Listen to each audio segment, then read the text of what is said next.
Hi, my name is Ryan Sydlik, and I'm a security engineer at Telos. In this HelpNet security video, I'll be talking about the current state of cloud security. There are a couple challenges that impact both adoption and operations in cloud computing. One is the talent gap, which includes both available staff and the skills needed to keep up with the volume of options and changes in cloud environments. It is becoming clear that organizations will likely need to run within hybrid environments where user data and services are spread across on-premise, cloud, and SaaS solutions. And this is a talent challenge because the skills needed for each area will be distributed among 3 times as many people. A second critical challenge is the ever-increasing volume of cyber attacks at all exposed points within cloud environments. The nation-state attacker is more motivated than ever and will naturally attack cloud environments due to their growth in size and attack surface. In the early 20th century, gangster Willie Sutton said he robbed banks because this is where the money was. But today, the currency is in information, and the cloud is where that currency resides. The Russian war in Ukraine has seen many major supply chain shocks, including severe disruptions on oil, gas, food supply, rail, shipping, munitions, electronics, and labor. Direct attacks on cloud services supporting any of these areas are to be expected and are almost certainly ongoing. How can organizations overcome these challenges? Overcoming the talent gap includes working with educational institutions starting in K-12 through higher learning to ensure that a pipeline of talent is available in the future. Immediately, retraining and empowerment of motivated individuals from other fields, technical or otherwise, to evolve their capabilities to operate in cloud environments will be a key component to overcoming this challenge. Organizations like ISC Squared are trying to overcome this gap through the ISC Squared 1 Million Certified Cybersecurity Initiative. And some colleges are trying to get better at adapting to information security market demands. Despite these awesome efforts, however, organizations still need to take the lead for their cybersecurity talent.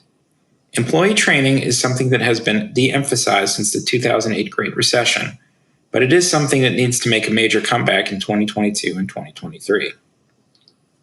Regarding a nation-state attack, that is something that is not trivial to overcome.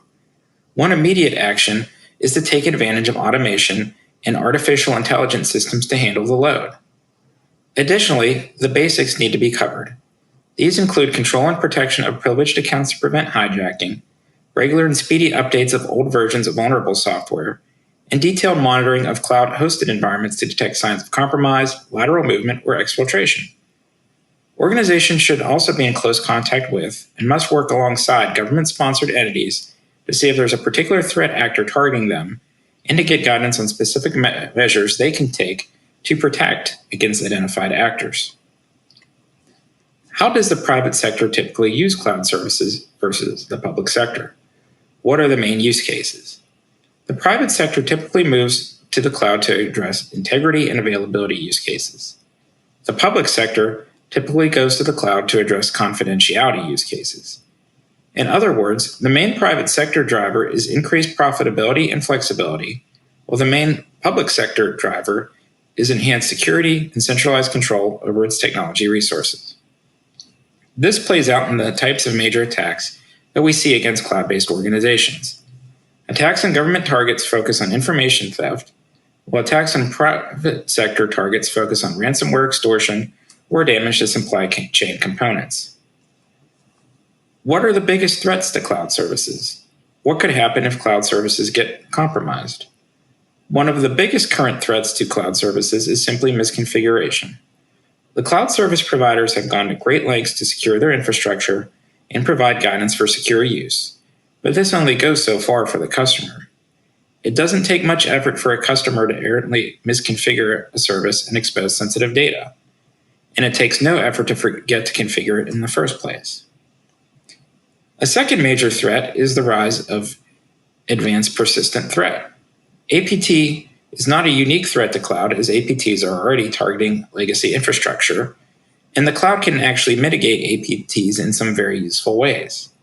However, APTs are a threat to everything IT at the moment. In addition to the usual informational outcomes such as the loss of data or privacy, there is currently a much lower threshold for an ATP to conduct specific kinetic attacks, including shutting down of supply chain links or tampering with critical infrastructure. What are some key components of a successful cloud security strategy? Training, planning, and instituting a zero-trust architecture is a key component to a successful cloud security strategy. It's cliched at this point, but the recent attack vectors prove that zero trust is the right model.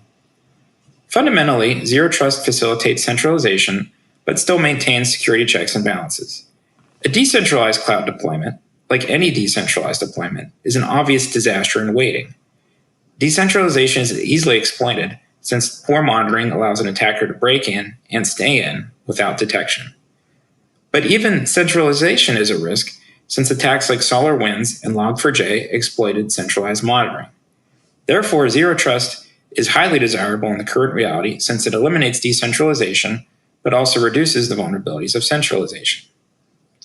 How can organizations achieve better cloud security? As mentioned previously, training and automation are key elements of cloud security.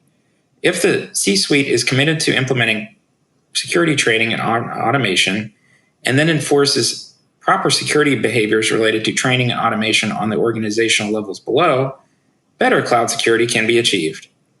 Dedicated APTs are not easily stopped, but having a cloud security culture evangelized from the top down is the best way to build a strong defense. If top leadership is not committed, or they are otherwise ineffective at security prioritization, even a marginal actor can cause a breach or a disruption. However, it should be noted that advanced APTs are vulnerable in the sense that a good offense does not equate automatically to a good defense. In fact, an APT's offense means that its own defense is much more difficult. Cyber attacks have inherent noise and leave behind artifacts. And employing a framework like MITRE ATT&CK can identify APTs, such that it is extremely difficult for even APTs to cover 100% of their tracks. Organizations can then use the detected signs, signatures, tactics, and procedures that the APT has left behind to then create a specific protective response.